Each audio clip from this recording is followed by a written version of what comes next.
Bu üç mevlud ile ışıklandırdın, bu üç mevlud ile ışıklandırdın. Hüseyin'e ben faz Zeynul Abidin, Hüseyin'e ben faz Zeynul Abidin.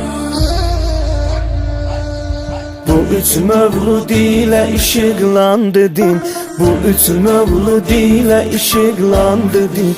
Hüseyin'e ben faz Zeynul Abidin, Hüseyin'e ben faz Zeynul Abidin. Biri benim ağam Şah-ı Kerbela, biri benim ağam Şah-ı Kerbela. Cebrail eyleyir göylere nidam, şid oğlum bugün keremli ağa. Hüseyin sevenlere mübarek olsun. Mevlud ile ışıklandırdın, mevlud ile ışıklandırdın. Hüseyin'e ben faz Zeynul Abidin, Hüseyin'e ben faz Zeynul Abidin.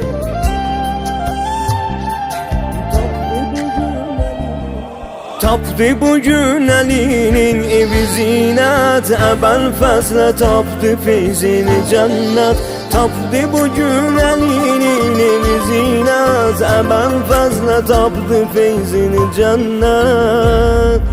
O Abbas idi ki bir adı gayret, gayret sevenlere mübarek olsun, Gayret sevenlere mübarek olsun.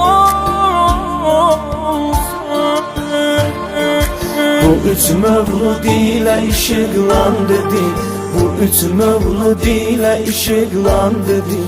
Hüseyin'e ben faz Zeynul Abidin, Hüseyin'e ben faz Zeynul Abidin.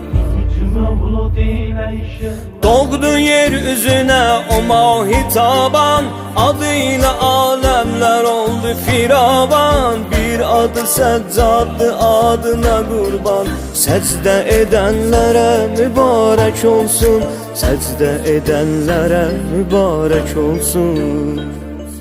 Bu üç mevlud ile ışıklandırdın, bu üç mevlud ile ışıklandırdın. Hüseyin'e ben faz Zeynul Abidin, Hüseyin'e ben faz Zeynul Abidin.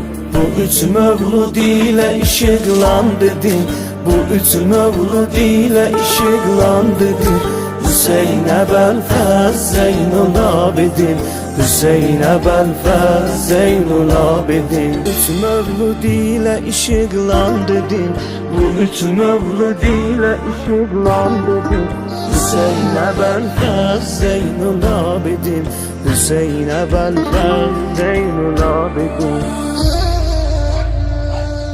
Bu üç mevlud ile ışıklandırdın, bu üç mevlud ile ışıklandırdın.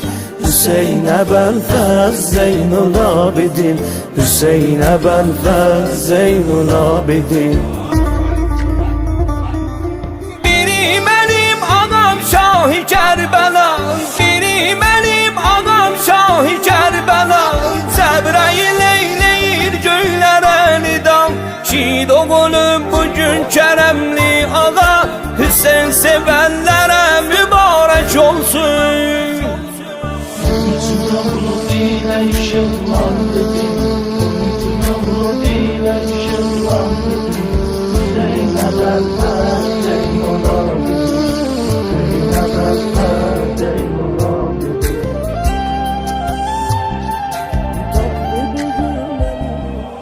Tapdı bugün elinin evi zinet, Ebel fazla tapdı feyzini cennet.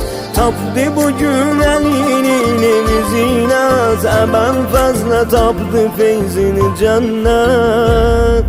O Abbas idi ki bir adı gayret, gayret sevenlere mübarek olsun, Gayret sevenlere mübarek olsun.